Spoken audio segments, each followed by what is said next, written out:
Sebelumnya, Assalamualaikum warahmatullahi wabarakatuh. Perkenalkan, nama saya Vina Koiviana, NIM 4121119 dari kelas ekonomi syariah D. Di sini saya akan memaparkan materi tentang UTS ganjil. Pertanyaan pertama yaitu, menurut Anda, apakah masyarakat awam perlu diberikan pengetahuan tentang ilmu kalam? Uraikan alasan Anda dan sertakan metode yang tepat untuk menerapkan ilmu kalam kepada mereka agar tidak salah memahami konsepnya. Jawabannya, menurut saya perlu, dikarenakan secara etimologi sendiri, ilmu kalam adalah ilmu yang membahas tentang kepercayaan keagamaan agama Islam dalam bukti-bukti yang logis. Jadi ilmu kalam itu sendiri sebenarnya sangat dibutuhkan untuk memperkuat iman dan keyakinan masyarakat awam akan keesaan Allah Subhanahu wa Ta'ala dan kebenaran ajaran Islam melalui bukti-bukti yang logis. Sehingga menurut saya memang seharusnya ilmu kalam ini disebarkan kepada masyarakat awam, karena justru mereka yang memiliki kekurangan dalam pemahaman. Sedangkan metode yang digunakan untuk menerapkan kepada mereka itu sendiri yaitu dengan cara menyesuaikan bagaimana kondisi masyarakat itu sendiri. Untuk pertanyaan yang kedua yaitu analisalah, korelasi, komparasi, dan persamaan ilmu kalam, ilmu filsafat, dan ilmu tasawuf. Untuk jawabannya, ilmu kalam sendiri merupakan ilmu yang menggunakan logika di samping argumentasi nakli yang berfungsi untuk mempertahankan keyakinan ajaran agama.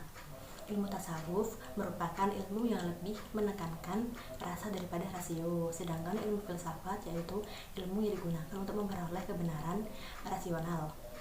Adapun korelasi antara ilmu kalam, filsafat, dan tasawuf adalah ilmu kalam, objek kajiannya ketuhanan dan segala yang berkaitan dengannya sumbernya logika, dan metode yang digunakan adalah metode dialektika atau dialog keagamaan. Ilmu tasawuf, objek kajiannya ketuhanan dan upaya pendekatannya sumbernya berupa kalbu dan metode dengan rasa riadah dan pengalaman.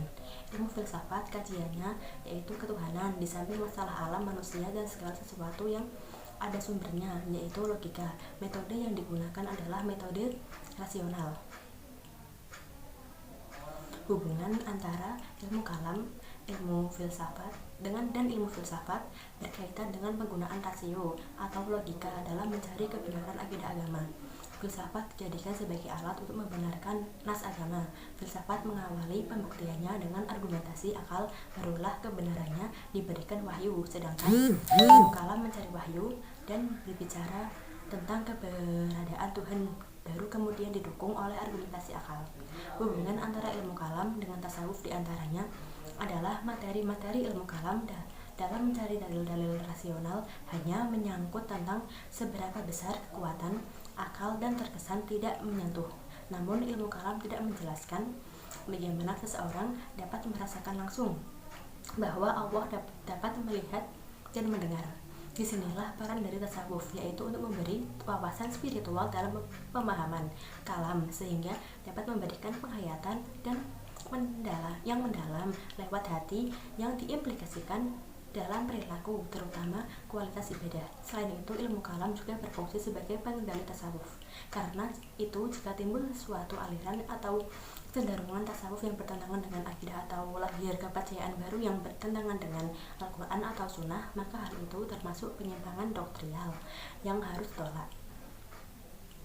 Untuk pertanyaan ketiga yaitu, dengan bahasa sederhana, tulislah pemikiran kalam aliran Khawarij, Murji'ah, Jabariyah, Qadariyah, Mu'tazilah, dan Asy'ariyah atau Maturidiyah. Kemudian dari analisa Anda, manakah yang paling mendominasi di negara Indonesia dan mengapa aliran tersebut mudah diterima? Jawabannya, menurut saya, setiap muslim aliran Khawarij yaitu setiap muslim yang berbuat dosa besar adalah kafir. Aliran Murji'ah, pengakuan iman cukup hanya dalam hati, jadi pengikutnya tidak dituntut membuktikan keimanannya dalam perbuatan sehari-hari. Aliran Jabariyah memiliki keyakinan bahwa setiap manusia terpaksa oleh takdir tanpa memiliki pilihan dan usaha dalam perbuatannya. Aliran Qadariyah bahwa manusia berkuasa atas perbuatannya. Aliran Mu'tazilah berpandangan bahwa Tuhan telah memberikan kemerdekaan dan kebebasan bagi manusia dalam menentukan kehendak dan perbuatannya, karena Tuhan tidak absolut dalam kehendaknya, dan Tuhan mempunyai kewajiban berlaku adil, berkewajiban menempati janji, berkewajiban memberi rezeki. Aliran Asy'ariyah atau Maturidiyah mengedepankan akal di atas tekstual ayat dalam memahami Al-Quran dan hadis. Sedangkan aliran yang dapat diterima di Indonesia yaitu aliran Asy'ariyah, karena aliran ini mendapat banyak simpati dan dukungan, dan juga karena ajaran-ajarannya yang lebih modern dan tradisional. Untuk pertanyaan yang keempat, yaitu dengan banyaknya aliran kalam dan pemikiran keislaman, maka terjadi perbedaan. Analisislah perbedaan aliran kalam mengenai perilaku dosa besar, iman dan kufur, perbuatan Tuhan dan manusia, seperti sifat Tuhan dan keadilan Tuhan. Untuk jawabannya, yaitu perbandingan antara aliran tentang perbuatan Tuhan dan perbuatan manusia. Yang pertama, perbuatan Tuhan. Kewajiban-kewajiban Tuhan terhadap manusia. Mu'tazilah berpendapat bahwa Tuhan mempunyai kewajiban-kewajiban terhadap manusia. Bagi kaum Asy'ariyah, paham Tuhan mempunyai kewajiban tidak dapat diterima, karena hal itu bertentangan dengan paham kekuasaan dan kehendak mutlak Tuhan yang mereka anut.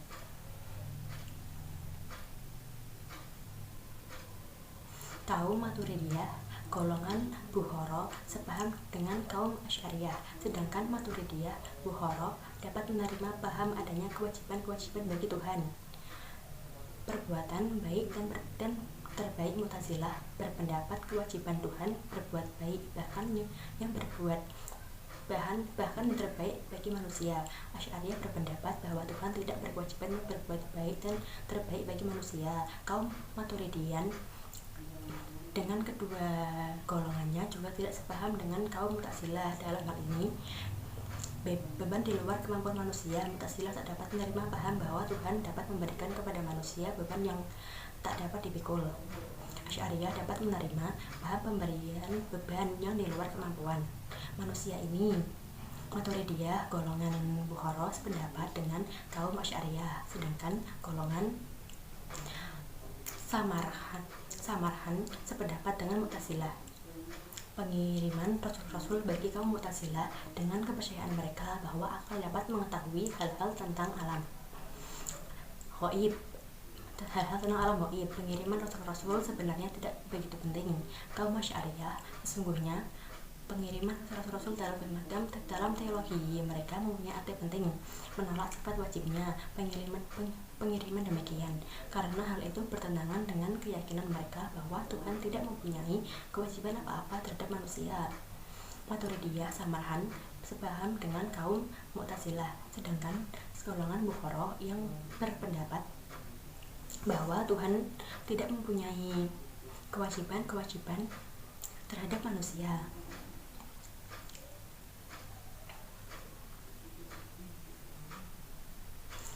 Janji dan ancaman. Mu'tazilah berpendapat bahwa janji dan ancaman merupakan salah satu dari lima dasar kepercayaannya. Asy'ariyah berpendapat bahwa Tuhan tidak mempunyai kewajiban menepati janji dan menjalankan ancaman. Maturidiyah golongan Bukhara berpendapat tidak mungkin Tuhan melanggar janjinya untuk memberikan upah kepada orang yang berbuat baik, tetapi sebaliknya bukan tidak mungkin Tuhan membatalkan ancaman untuk memberikan hukuman terhadap orang yang jahat. Golongan Samarhan dalam hal ini mempunyai pendapat yang sama dengan Mu'tazilah. Yang kedua, perbuatan manusia. Jabariyah dalam persoalan tersebut memahami bahwa manusia tidak berkuasa atas perbuatannya, hanya Allah sajalah yang memutuskan segala amal perbuatan manusia. Qadariyah. Aliran Qadariyah memahami bahwa manusia itu bebas memilih atas perbuatannya. Mu'tazilah dalam persoalan ini, aliran Mu'tazilah sependapat dengan aliran Qadariyah. Aliran Asy'ariyah dalam persoalan ini dengan paham Jabariyah daripada paham Mu'tazilah. Untuk menggambarkan pahamnya mengenai perbuatan manusia, Asy'ariyah menggunakan teori al-kasb. Maturidiyah Ada perbedaan antara Maturidiyah Samarhan dan Maturidiyah Bukhara mengenai perbuatan manusia. Kelompok pertama lebih dekat dengan Mu'tazilah, sedangkan kelompok yang kedua lebih dekat dengan paham Asy'ariyah. Perbandingan antara aliran tentang sifat-sifat Tuhan. Yang pertama, aliran Mu'tazilah. Mu'tazilah berpendapat bahwa Tuhan tidak mempunyai sifat. Jika Tuhan mempunyai sifat, sifat itu mestilah kekal seperti halnya zat Tuhan. Jika sifat-sifat itu kekal, yang bersifat kekal bukan hanya satu sifat, tetapi banyak. Yang kedua, aliran Asy'ariyah. Kaum Asy'ariyah berpendapat bahwa Tuhan mempunyai sifat. Menurut Asy'ariyah tidak dapat diingkari bahwa Tuhan mempunyai sifat karena perbuatan-perbuatannya.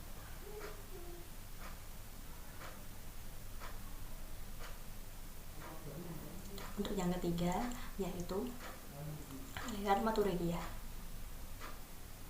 Maturidiyah Bukhara berpendapat bahwa Tuhan mempunyai sifat-sifat, sedangkan golongan Samarhan dalam hal ini tidak sepaham dengan Mu'tazilah, karena Al-Maturidi mengatakan bahwa sifat bukanlah Tuhan, tetapi tidak lain dari Tuhan.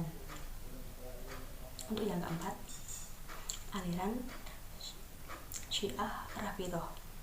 Sebagian besar Syiah Rafidhah menolak bahwa Allah senantiasa bersifat tahu. Mereka menilai bahwa pengetahuan itu bersifat baru, tidak qadim. Mereka berpendapat bahwa Allah tidak tahu terhadap sesuatu sebelum kemunculannya. Perbandingan antara aliran tentang kehendak mutlak dan keadilan mutlak.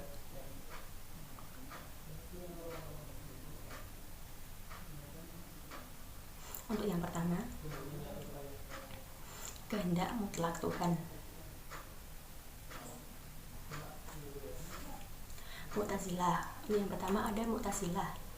Mu'tazilah berpendapat bahwa kekuasaan Tuhan sebenarnya tidak bersifat mutlak lagi, seperti terkandung dalam uraian Nazir.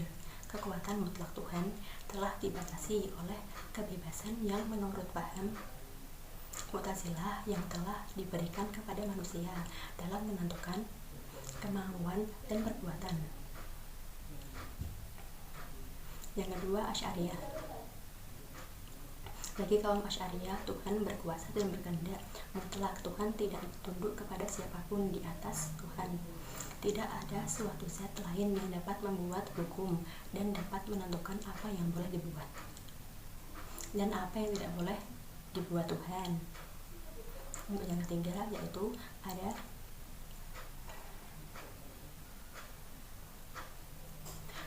aliran Maturidiyah. Maturidiyah sendiri, Maturidiyah golongan Bukhara menganut pendapat bahwa Tuhan mempunyai kekuasaan mutlak, sedangkan golongan Samarhan tidaklah sekeras golongan Bukhara dalam mempertahankan kemutlakannya kekuasaan Tuhan, dalam mempertahankan kemutlakan kekuasaan Tuhan.